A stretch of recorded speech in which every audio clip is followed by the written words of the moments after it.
Welcome everybody to the Wake Up Call channel. This is one of the funniest clips I think I've ever seen produced by the mainstream media, if you want to call it that. You have to be in a pretty deep psychosis to believe anything that you hear on the news anymore. But this is one of the most laughable clips you could possibly imagine. So supposedly, we have a new strain again, kind of like this is the new narrative, right? New strains, new mutations of the bird flu. Again, a flu that is only specifically for birds that now everybody can supposedly get. And a man has died. A man in Mexico has died from this. You have to listen to this news report I'm about to play for you. The man has died, but nobody thinks that he actually came in contact with any poultry or cattle. So the guy comes on the air and he goes, well, we believe that he came in contact with 30 people, 17 people maybe at the hospital, including a man who may have had a runny nose. And then there were 12 contacts by his home, but nobody knows who's symptomatic or who isn't symptomatic because we don't know what symptomatic means. Huh? This news clip should be put in a museum for how to produce fake news propaganda. Listen to this clip and try your hardest not to laugh. And good evening. We are following a lot of breaking news tonight as we come on the air. We want to start with a strain of the bird flu never detected in humans before. It's now being blamed for the death of a man in Mexico.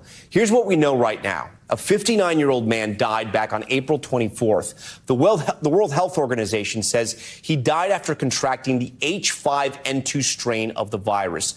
But they aren't exactly sure because he had no previous exposure to poultry or to other animals. They're not sure how he got it. His death came a week after developing a fever, shortness of breath, diarrhea, and nausea. The organization adding he did suffer from underlying health issues. The announcement comes as an outbreak of a different and more common strain of the bird flu was detected in a number of dairy cows in the U.S. There have also been at least 3 human cases tied to the H5N1 strain right here in the U.S., all connected to farm workers.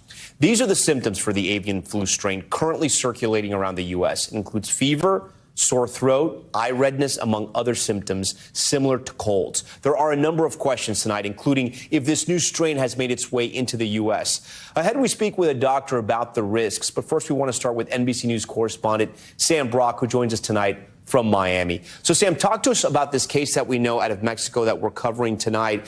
You know, the weird thing is that he was not in any contact with any livestock or poultry, so they're not sure how he got it. Do we know if he was in contact with lots of other people? A decent number of people, Tom. And so the World Health Organization says this 59-year-old had about 30 contacts. 17 of them were at the hospital. One of those people reported having a runny nose. But, Tom, not one of them tested positive for this strain of the avian flu. Now, here's what's interesting. There were 12 other contacts near that man's house. They said that 7 of those people were symptomatic, 5 asymptomatic. It's not clear exactly what symptomatic means. But, again, none of them tested positive either. Now, were the 7 symptomatic at one point contracting a strain of this virus, but it just didn't affect them the same way, and they didn't test positive by the time the testing actually proceeded, or did they never get it at all? Not clear. But among almost 3 dozen contacts so far, this man is the only one to actually test positive for this strain, H5N1. So again, you can see where this is going, right? I mean, you came in contact with somebody. The way that the guy even says it, he's like, he came in contact with somebody who had a runny nose. Somebody who had a runny nose. But there was 30 contacts, 17 at the hospital, 12 by his home. I mean, we can see where this is headed, right? Where this is headed with some people have come in contact with birds and birds and cattle. Some people haven't, but they came in contact with one another, and it might have been your next door neighbor. So your next door neighbor might have went to a cattle farm, or listen to where this news clip progresses to. Because it progresses to the point where they're starting to warn people, because it's summertime and people go to fairs, county fairs, and there's cows and chickens there.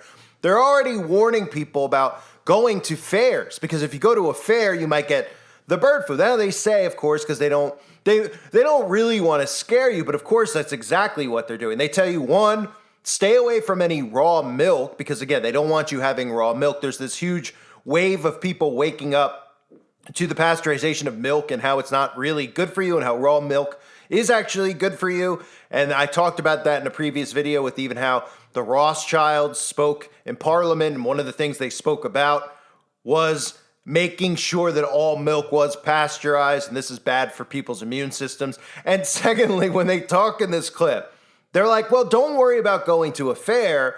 You know, we don't want you to stay home and not go to the fair. Just stay away from birds and cattle who are sick. They don't tell you, of course, how would you identify a bird or a cow that is sick? They're pretty much hinting at people, don't eat meat, don't eat chicken, because they don't know if the chicken or the bird or the whatever is actually sick or not. So just be extra cautious. In fact, why don't you just lock yourself in your home this summer? Don't even think about going outdoors. Listen to where this clip ends up going.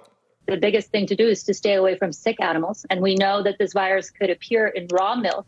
The forced pasteurized, and hence always drink pasteurized milk and avoid raw milk. Those are some of the basic things that you can do to avoid that particular outbreak that's going on. Now, the concerning thing is summer is coming, and then you are going to have, farm fairs, right? Agricultural fairs. People may be interacting with cattle. So one other thing I want to add to my earlier answer is if you're going to those cattle fairs or other places where you might be interacting with both barnyard animals and, of course, poultry, just be careful. Stay away from sick animals. Always sanitize your hands. State fairs can always be so big in the summer.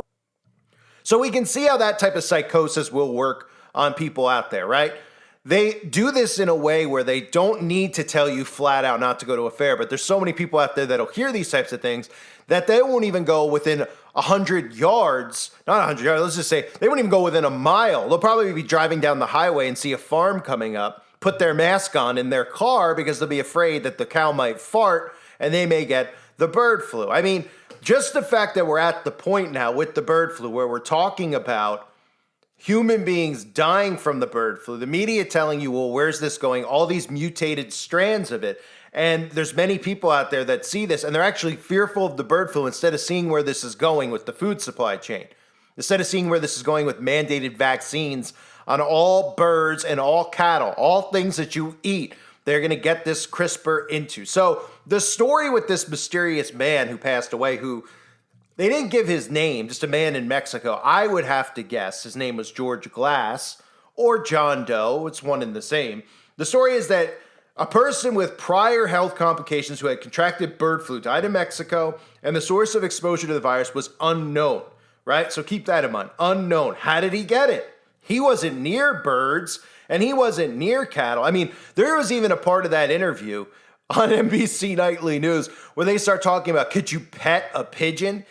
I mean, he even goes into detail about, where would you get the bird flu? I don't really go around birds, but should I be afraid to go outside because there could be a bird flying around? And they're literally starting to push that type of propaganda. Well, you better be careful if a bird shows up in your backyard and lands on your tree. It could be a sick bird. I mean, there's so many different kinds of birds. And people out there hear this stuff. And again, it works psychologically on them. And we can look at it and laugh and say, who falls for this?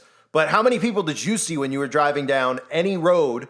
If you were on a highway, you definitely pass somebody wearing a mask. You still see people. I go out here and there to a store and I still see people wearing masks and I just shake my head and I laugh, right? Looking at them in the eyes. And they don't even have a clue what I'm laughing at. They think I'm just laughing at, something in my head.